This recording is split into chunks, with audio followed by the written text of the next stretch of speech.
Hi friends, Radhika টিপসে আপনাদেরকে স্বাগতম। গর্ভ অবস্থায়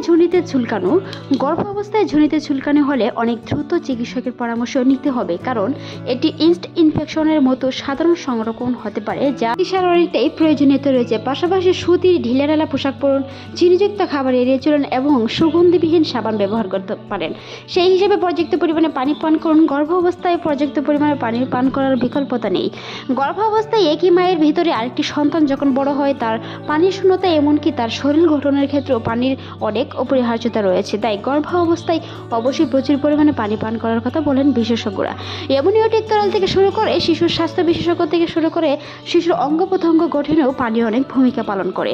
পুষ্টি সমৃদ্ধের সাথে সাথে প্রচুর গরমের মধ্যে পানি পান করা অবশ্যই গর্ভবতী মায়েদের বিষয়গুলো খেয়াল রাখতে হবে। তবে যদি ঝুনিপথে চুলকানো হয়, সেটি অনেক সময় গরমের কারণে হতে পারে, তবে চিকিৎসকের পরামর্শ নিতে হবে। গর্ভ অবস্থায় ঝুনিতে চুলকানো হলে তা সাধারণত ক্ষতিকর ব্যাকটেরিয়া বা ক্ষতিকর ইনফেকশন, যা ঝুনিবাহিত রোগের লক্ষণ হতে পারে। তাই দ্রুত একজনের চিকিৎসকের পরামর্শ নিতে হবে।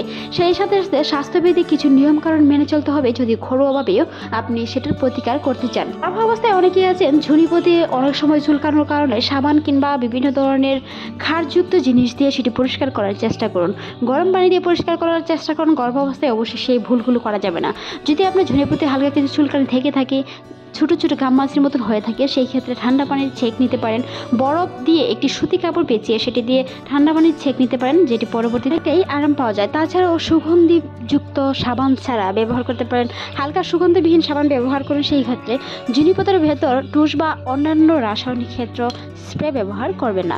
সেই ক্ষেত্রে অ্যান্টিবায়োটিক ওষুধ খাওয়া যাবে না। গর্ভ অবস্থায় অবশ্যই চিকিৎসকের পরামর্শ অনুযায়ী সবকিছু করতে হবে।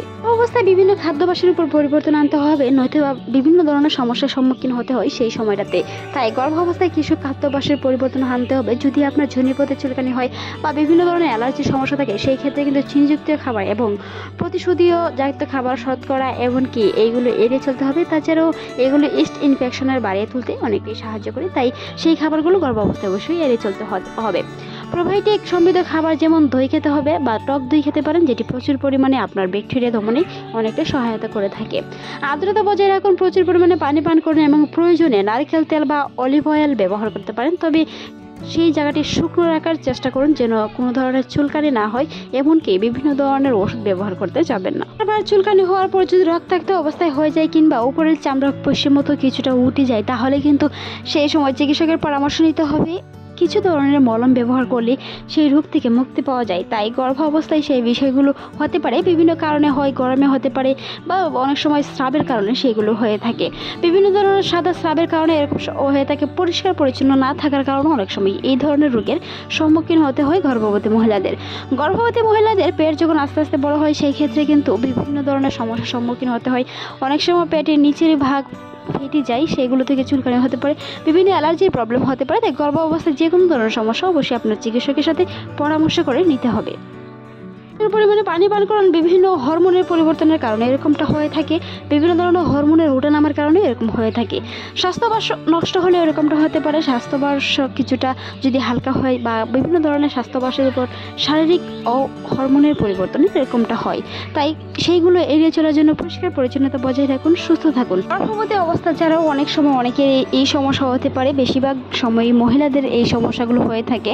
সাদা স্রাব যাওয়ার কারণে অনেক সময় বিভিন্ন ধরনের অস্বাভাবিকতা কিংবা অপরিষ্কার পরিচ্ছন্নতার কারণে এরকম ধরনের সমস্যা হয়ে থাকে। ভিটামিনের অভাবে হতে পারে, তাই পর্যাপ্ত পরিমাণ ভিটামিন পানি নিশ্চিত করতে হবে। খাদ্য তালিকায় অবশ্যই পুষ্টি সমৃদ্ধ খাবার রাখার চেষ্টা করুন। দুধ, ডিম অবশ্যই পর্যাপ্ত পরিমাণ পান করার চেষ্টা করুন। দুধ খাওয়ার চেষ্টা করুন।